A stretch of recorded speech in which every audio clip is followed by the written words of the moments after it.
Et si ton agenda, plutôt que t'aider, était en train de saboter tes journées?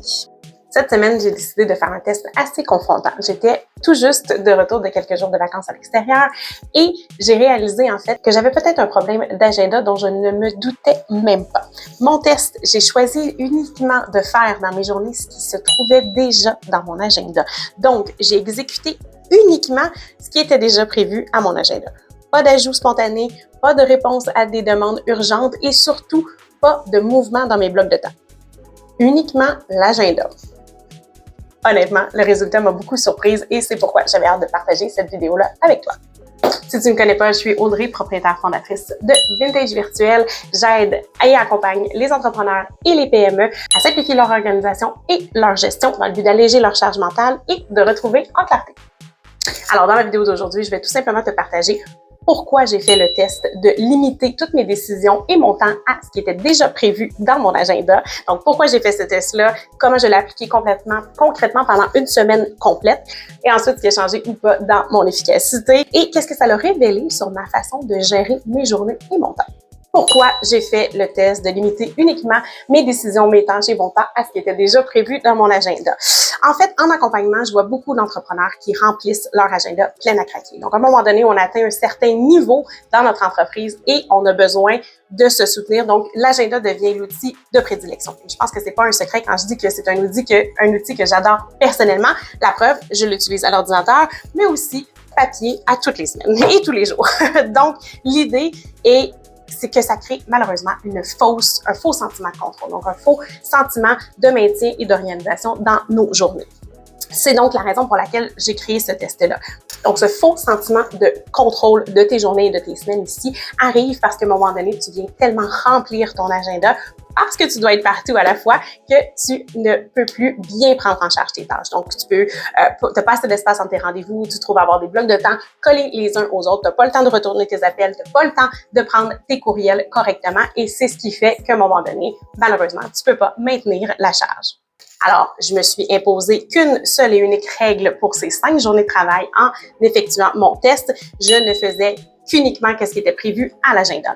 J'ai une agenda qui est répétitive dans mes blocs de temps de travail. Donc, quand j'ai fait ma semaine test, je me suis assurée de respecter uniquement ce qui était déjà prévu celle-ci. Donc, à partir du lundi matin 9h jusqu'au vendredi 16h, je n'ajoutais en fait rien à ce qui était déjà prévu. C'était ma seule et unique règle.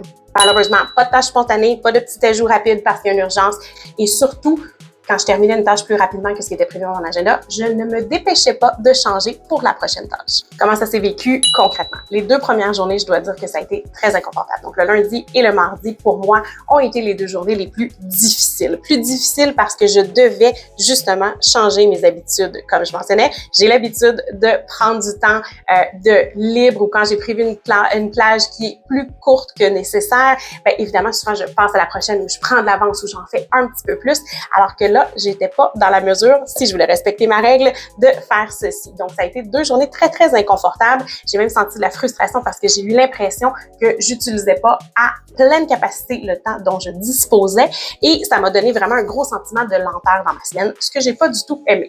Mais évidemment, après 2 jours, donc à partir du mercredi, j'ai eu comme un déclic. Il y a quelque chose qui a changé dans ma réflexion et surtout dans la gestion de mon temps. J'ai réalisé en fait que j'étais beaucoup plus présente, beaucoup plus connectée, beaucoup plus focus dans chacune des tâches que j'effectuais quand je m'assurais de respecter la plage. Donc, quand je débutais une nouvelle plage de temps de travail et que je savais que j'avais, par exemple, 1h30 complète pour m'y plonger, j'avais pas l'impression de devoir prendre de nouvelles décisions, j'avais pas l'impression de devoir être ailleurs en même temps. Et ça, je dois dire que ça a été la plus grande surprise de mon test. J'ai eu, à partir de ce stade-là, une baisse de ma fatigue mentale. J'ai eu beaucoup moins de décisions sur le coup à prendre. Donc, évidemment, pour arriver à de façon réaliste, atteindre ceci, j'ai dû fermer mes notifications.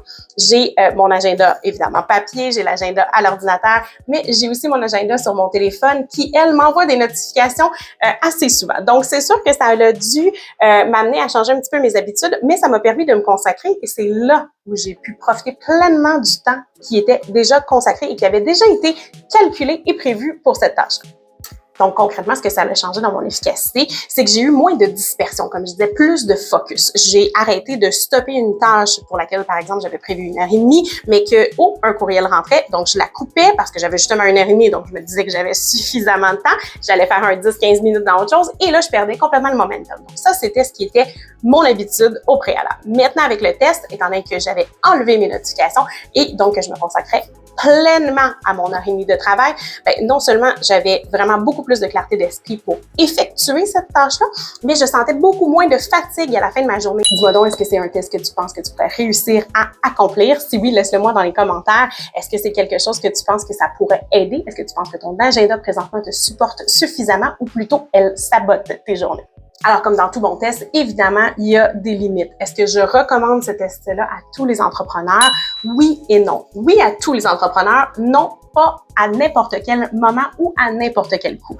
Évidemment, c'est pas un test que je te recommande de faire quand tu es dans une période de transition, quand tu es dans une période de crise ou peut-être quand tu es en sous-effectif si tu as une équipe. C'est vraiment un test pour les plages de temps qui doit être fait dans une période adaptée. Donc, comme je le mentionnais en début de vidéo, moi, je fais toujours un travail en amont. Je révise mon temps répétitif qui est déjà mon agenda au minimum 4 fois par année dans le cas de mes engagements clients, mais pour mon temps administratif ou mon temps de développement, par exemple, je le révise encore plus régulièrement que ça. Donc, mon temps à l'agenda qui était déjà présent pour moi avait déjà été travaillé, révisé et analysé. Donc, c'est important de faire ce travail-là en amont avant de te lancer dans le test. Sinon, tu ne pourras jamais profiter des bénéfices que le soutien de ton agenda peut t'apporter.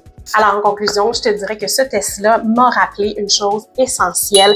Un agenda trop plein ne veut pas nécessairement dire que tu vas être plus efficace. Bien au contraire, l'agenda est là pour te soutenir et s'il n'y a pas de stratégie qui est entretenue dans ton agenda, tu n'en récolteras aucun bénéfice, malheureusement. Donc, en faisant le respect à 100% des plages de temps, ça me donne exactement la lecture de ce qui doit être revu ou pas, peut-être raccourci pour que tu puisses en bénéficier ailleurs, mais l'idée, c'est que pendant que tu es dans l'exécution de ton administration ou de tes opérations, tu puisses te reposer sur ton agenda qui a déjà fait le travail pour toi et à ce moment-là, te concentrer pleinement avec focus et avec clarté dans tes opérations directement. Évidemment, si tu es un entrepreneur et que tu te sens constamment débordé avec un agenda qui est pourtant bel et bien rempli, je te conseille fortement de faire ce test-là. Et si tu le fais, laisse-le moi dans les commentaires, je serais très curieuse de te lire. Évidemment, si tu as aimé la vidéo d'aujourd'hui, je t'invite à nous laisser un pouce d'encouragement et à t'abonner à la chaîne pour manquer aucune autre des tests, trucs et astuces en optimisation entrepreneuriale que je partage ici. Et moi, je vais te dire à la prochaine vidéo.